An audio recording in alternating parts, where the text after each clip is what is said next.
Hello guys, आज हम करने वाले हैं लीड कोड का प्रॉब्लम नंबर 213 हाउस रॉबर 2। तो हमने इसके पहले प्रॉब्लम करा था हाउस रॉबर 1। तो ये प्रॉब्लम उस प्रॉब्लम से कैसे डिफरेंट है। तो हाउस रॉबर 1 में हमने देखा कि हमारे पास नंबर ऑफ़ हाउसेस हैं जिसके अंदर सम अमाउंट ऑफ मनी है जो कि हमें एरे के फॉर्म में दी हुई है, और इन हाउसेस के एडजेसेंट हाउसेस के अंदर सिक्योरिटी अलार्म्स लगे हुए हैं। ठीक है, तो अगर इस घर में चोरी होती है तो इस घर में चोरी होगी तो अलार्म बजने लगेगा और हम पकड़े जाएंगे। तो हमें क्या करना है कि इस घर में चोरी करके अगले वाले में नहीं करना, मतलब कि जस्ट आसपास वाले घर में चोरी नहीं करना, एडजेसेंट घर में चोरी नहीं करना, उसके अगले घर में चोरी करना है। ठीक है, तो ये थी हमारी हाउस रॉबर 1 वाली प्रॉब्लम, और हमें बताना था कि मैक्सिमम अमाउंट ऑफ मनी हम कितना स्टील कर सकते हैं। पर जो हाउस रॉबर 2 वाली प्रॉब्लम है, इसके अंदर हमें जो हाउसेस हैं वो सर्कुलर फैशन में दे रखी है।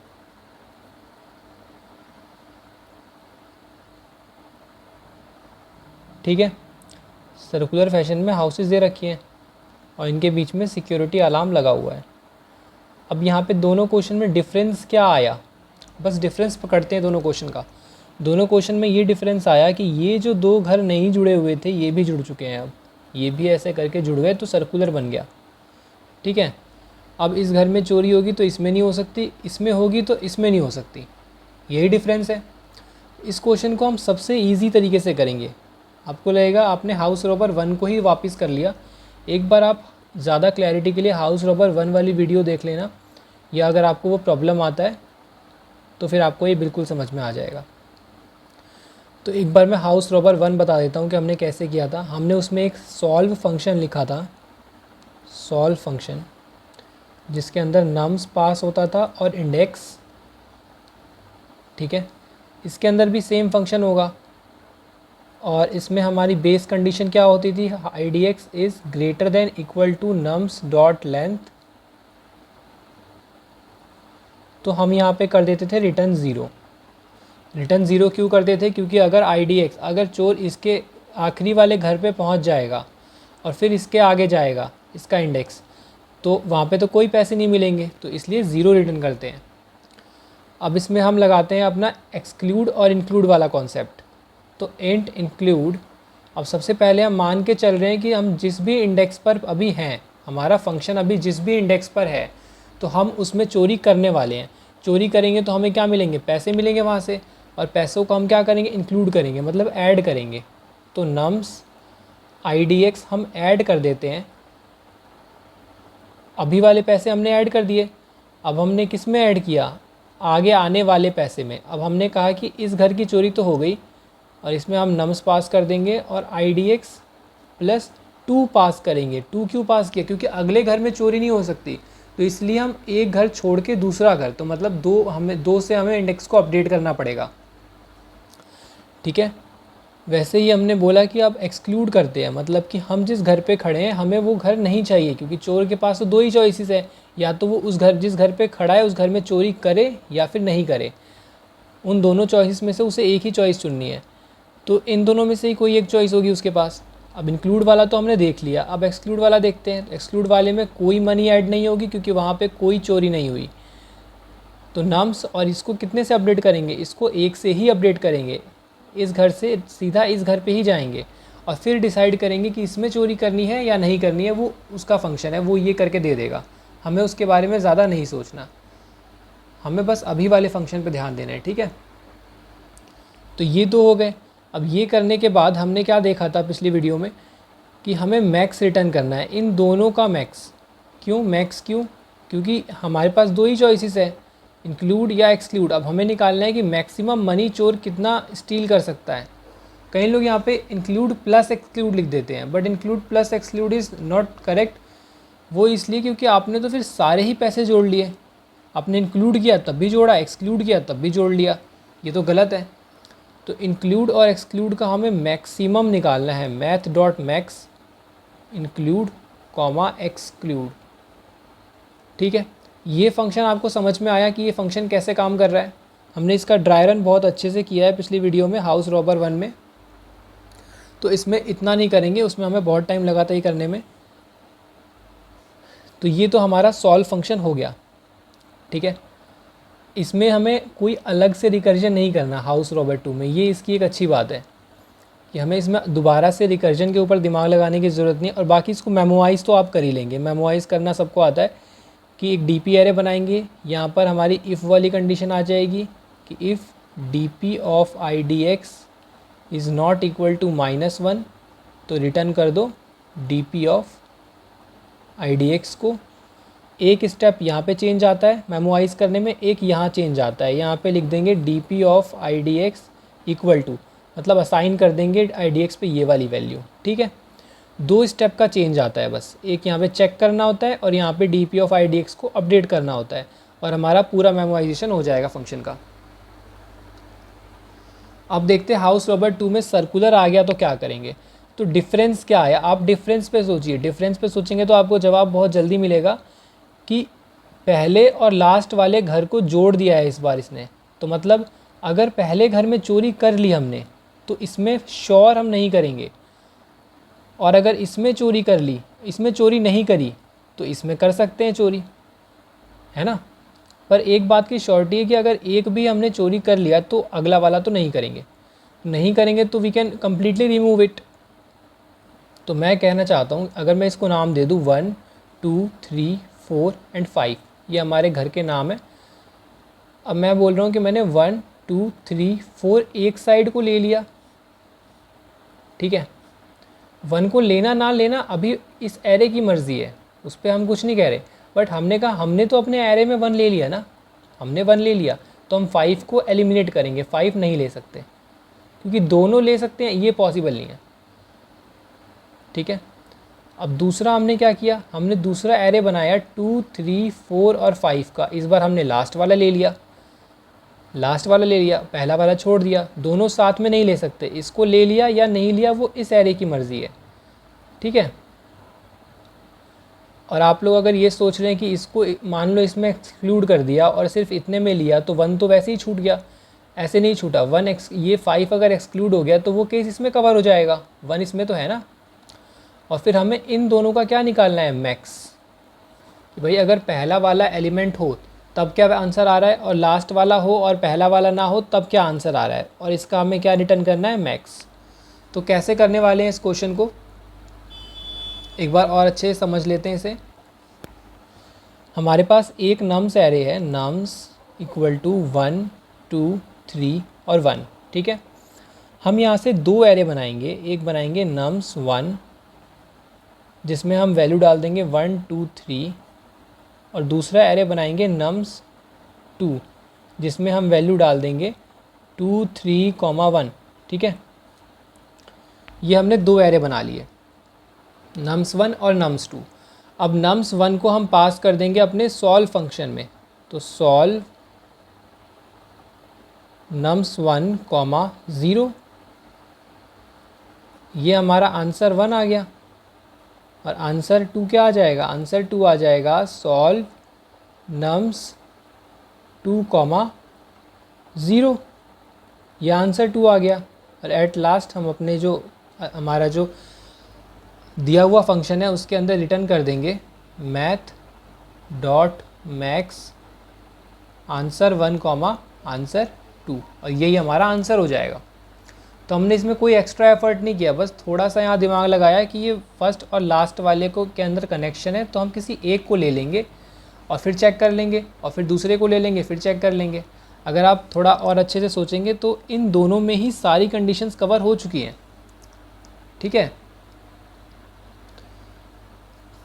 तो अब कर लेते हैं इसका कोड, अब इसको इम्प्लीमेंट कर लेते हैं। तो सेमी कोड रहने वाला है सॉल्व फंक्शन का। तो सबसे पहले हम रॉब वाले में ही अपना जो सारा काम है 2 एरेज बनाने का और डीपी एरे बनाने का वो सारा काम कर लेते हैं। तो सबसे पहले नम्स की लेंथ को फाइंड कर लेंगे, int n equal to nums dot length. और अब क्या करेंगे, अब एक डीपी एरे बना लेंगे, int DP equal to new int n size की बना लेंगे, और इसमें सारे पोजीशंस पर फिल कर देंगे डीपी में -1, ठीक है। ये तो आपको पता है कि मेमोराइजेशन का स्टेप होता है, इसमें ज़्यादा एक्सप्लेन करने की ज़रूरत नहीं है। एक नया एरे बनाएंगे int ARR1, int ARR1 equal to new int n size का बना लेंगे इसको भी। वैसे इसको n-1 साइज का बनाएं तो भी चलेगा, क्योंकि हम इसके अंदर एक एलिमेंट कम लेने वाले हैं। इंट ARR2 को बना लेते हैं न्यू इंट n-1 साइज का। और ठीक है, अब इसके अंदर वैल्यूज फिल कर लेते हैं। क्या क्या वैल्यूज फिल करनी थी हमें? ARR1 में हमें करना था 1 2 3 है, 1 2 3 1 यहाँ पे है नम्स में। तो फर्स्ट वाले ARR1 में हमें क्या करना है? फर्स्ट वाले को इंक्लूड करना है और लास्ट वाले को छोड़ देना है। और दूसरे वाले एरे में क्या करना है? फर्स्ट वाले को छोड़ देना है और लास्ट वाले को इंक्लूड करना है। तो फर्स्ट वाले में आएगी वैल्यू 1 2 3 और सेकंड वाले में आएगी 2 3 एंड 1। तो अब इसको फिल कर लेते हैं। फॉर इंट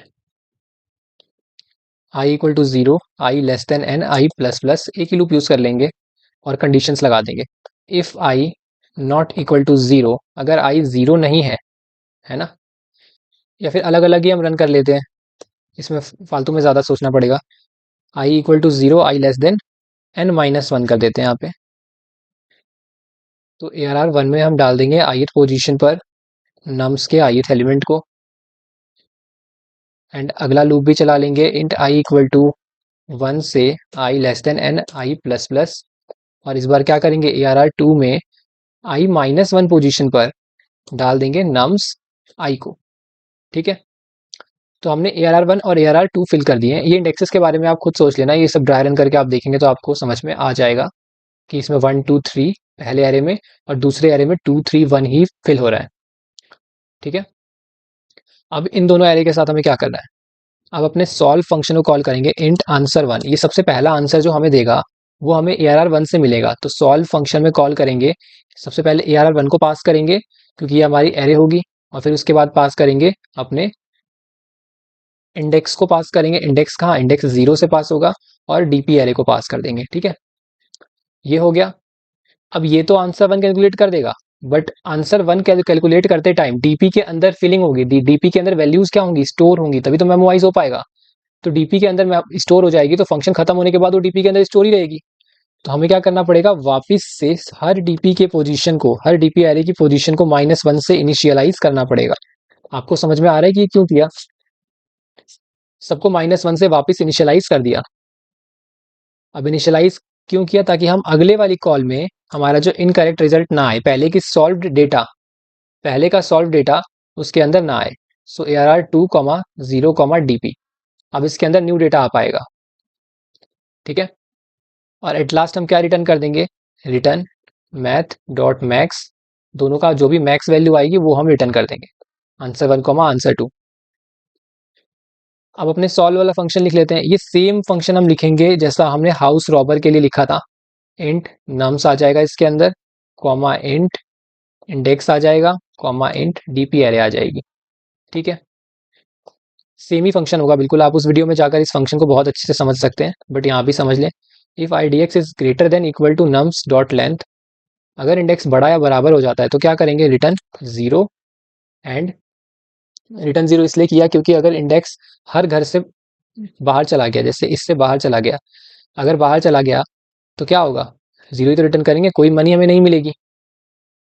अब यहाँ पर इंट इंक्लूड कर लेते हैं। इंक्लूड में क्या मतलब? हमें इस वाले पर्टिकुलर घर में जिस भी हम इंडेक्स पर अभी खड़े हैं, क्योंकि रिकर्सिव कॉल होगी तो इंडेक्स बदलता रहेगा, तो जिस भी हम अभी इंडेक्स पर खड़े हैं हमें उसको इंक्लूड करना है। तो उसकी जो वैल्यू है नम्स IDX, उसको हम प्लस करेंगे और सॉल्व को कॉल कर देंगे कि वो हमें IDX +2 के लिए वैल्यू ला कर दे। Nums comma IDX +2। +2 क्यों किया? +2 इसलिए किया क्योंकि एडजेसेंट घर में हम चोरी नहीं कर सकते, तो हम एक घर स्किप करके IDX +2 वाले घर पे जा रहे हैं, direct one after another house पे जा रहे हैं। ठीक है, उसके बाद हम एक्सक्लूड कैलकुलेट करेंगे कि एक्सक्लूड करके क्या आंसर आ रहा है। एक्सक्लूड करके क्या बड़ा आंसर आ रहा है? अगर मतलब इन दोनों में से फिर जो भी बड़ा होगा हम उसको ले लेंगे अपने उसमें आंसर में। IDX +1, इसमें तो एक ही इंडेक्स को अपडेट करेंगे। एक ही इंडेक्स क्यों अपडेट करेंगे इसके अंदर? वो इसलिए करेंगे क्योंकि इसमें तो हमें कोई वो रॉबरी नहीं हो रही है, इंडेक्स वाले में तो रॉबरी नहीं हो रही है, तो एडजेसेंट घर में जा सकते हैं ना, उसको क्यों स्किप करें बेवजह? अगर उसको स्किप कर देंगे तो क्या पता वो ज्यादा बड़ा और उससे आंसर आ सकता था ज्यादा बड़ा, हमने उसको मिस कर दिया। तो इसलिए IDX +1 जस्ट नेक्स्ट वाले पे जाएंगे। यहाँ से क्या रिटर्न करेंगे? Return math dot max include comma exclude. ठीक है, समझ में आया पूरा कोड? अब यहाँ पे डीपी वाला काम कर लेते हैं अपना, मेमोराइजेशन वाला। क्या करते थे, बेस कंडीशन के नीचे लिखते हैं DP I D X is not equal to -1। अगर -1 के इक्वल नहीं है तो return DP I D X. अच्छा, आपको ये तो पता ही होगा कि यहाँ पे सिर्फ आई डी एक्स कैसे आया, या फिर पता कैसे चलेगा ये 1D डीपी का क्वेश्चन है या 2D डीपी का क्वेश्चन है या 3D डीपी का क्वेश्चन है। वो ऐसे पता चलेगा कि जितने भी चेंजिंग पैरामीटर्स हैं, जो आपका रिकर्सिव फंक्शन होगा, जैसे इस केस में यहाँ पर रिकर्सिव फंक्शन है जो आंसर लाकर दे रहा है, तो उसके अंदर जितने भी पैरामीटर्स चेंज हो रहे हैं हर रिकर्सिव कॉल में, उतने नंबर ऑफ, उतना एरे होगा, उतने इंडेक्स का एरे होगा। जैसे यहाँ पे एक ही पैरामीटर चेंज हो रहा है, डीपी तो फिक्स है, नम्स भी फिक्स है, सिर्फ आईडीएक्स चेंज हो रहा है, तो इसको स्टोर करने के लिए हमें सिर्फ एक ही रो चाहिए, तो हमने आईडीएक्स को ही रखा है यहाँ पे, है ना। समझ में आ गया। अगर कोई दूसरा पैरामीटर होता तो हम उसकी जगह रख लेते। जैसे नैपसैक में दो पैरामीटर चेंज हो रहे थे, कैपेसिटी और कैपेसिटी के साथ कौन चेंज हो रहा था, कैपेसिटी के साथ इंडेक्स चेंज हो रहा था, तो कैपेसिटी इंडेक्स का हमने 2D एरे बनाया था। ठीक है, तो बहुत इंपॉर्टेंट है ये समझना, नहीं तो क्वेश्चन आइडेंटिफाई नहीं हो पाता जल्दी। अब यहाँ पे हमने पूछ लिया, और यहाँ पर हम इसको स्टोर भी तो कर देंगे। स्टोर क्यों करेंगे, तभी अगर स्टोर करेंगे तभी तो यहाँ पूछने पर ये रिजल्ट ट्रू मिल सकता है, नहीं तो हमेशा तो -1 ही होगा जब तक उसको अपडेट नहीं करेंगे। और -1 नहीं होगा तो मतलब ये कॉल, अगर -1 नहीं होगा तो मतलब कि ये कॉल हो चुकी है, तभी तो -1 नहीं है, इसके अंदर कुछ वैल्यू स्टोर हो चुकी है यहाँ से। तो सारी कॉल्स को दोबारा करने का कोई मतलब नहीं है, तो हम यहीं से रिटर्न हो जाएंगे। इससे क्या होगा, हमारे नंबर ऑफ कॉल्स कम हो जाएंगे, और इसी को मेमोराइज करना बोलते हैं। इसको एक बार रन करके चेक करते हैं। अब इसे करते हैं सबमिट।